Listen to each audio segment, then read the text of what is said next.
Kind of take me through the through your career, starting when you were at Pasadena High School, to going to Rice, right? And then also joining the Oilers later on. Do I have that right? Okay, kind of take us through that. Well, moved to this highlights. area when I started the seventh grade, and then worked on up through to high school. We had a sophomore team, worked on up to the varsity or junior and senior, my junior and senior year, and had a coaching change. And with that change, Coach Bob Barfield brought in a new type offense. We called it a pro-type offense that they had gone through and experimented with and done well with at Baylor before he came here. So we enjoyed that transition into it was just a lot more of a fun offense, so to speak, and we loved that. And some good athletes made it work well for us, and we were fortunate to be able to go as far as we did. I'm sorry.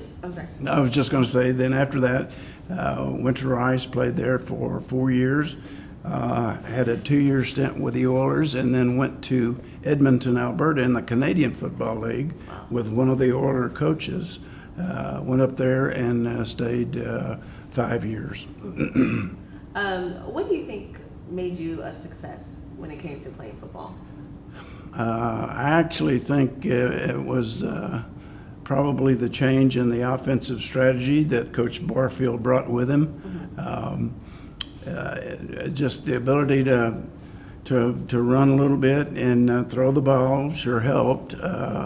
And we just had a fun offense as well as a great defense that particular year.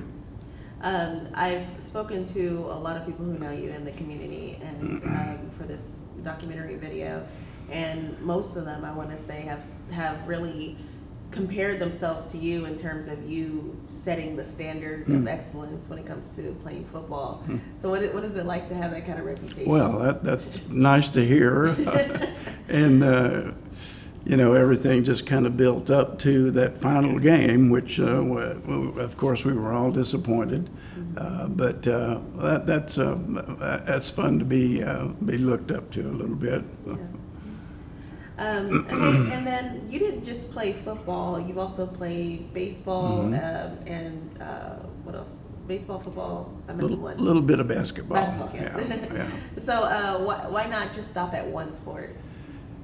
Well, I think as we grew up in those years, a person that had a little bit of ability liked to be involved in all the sports that they could, because it was just a part of thing to do. After football, then came basketball, and after that, baseball. So it just kept us busy. Everybody well, I shouldn't say kept us busy. It's what we wanted to do. It was fun, and it was a sport. It was competitive, and that's just the kind of guys we grew up with.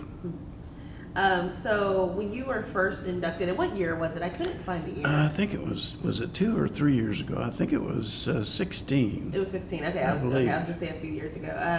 When you were first inducted, tell me, what was the highlight of that experience? Well, it was just a thrill. That's just a great time of my life. That was one of the high points. That was a very nice honor. So walking down the red carpet, was it, and all the lights and everyone's eyes are on you? Is it a little daunting, or is it just exciting? What was the feeling? It was exciting, and I just didn't want to trip. Well, yeah, I'm gonna experience that in July. I'm getting married, so I'm nervous about walking down that long red carpet. There you go. So Hope there are not any wrinkles in it. Yeah, me too. So now you have the opportunity to be recognized with former teammates, some of whom I'm assuming you've kept in contact with. A few of them. A few of them. Yeah. But it sounds like a lot of them are planning on attending the event. I hope so. Yeah, we hope so too. So what's it going to be like to have that reunion, to regroup with teammates that you played with decades ago? Oh, talking about things, we could be here all night. No, it'll be fun to see them. It's been a long time since we've seen any of them, and it'll be fun to see the changes and see how many kids they got, and grandkids, and what they're doing now. If you could describe the Athletics Hall of Fame in just 3 words or 3 phrases, what would you say about it? A lot of work, some very dedicated people, Garing and Brian, have put into it, and it's very appreciative. Is there anything else you want to say about the Hall of Fame, or? Just hope it continues to be successful and is continued, and anything I or anybody I know that can help, we'd sure be glad to.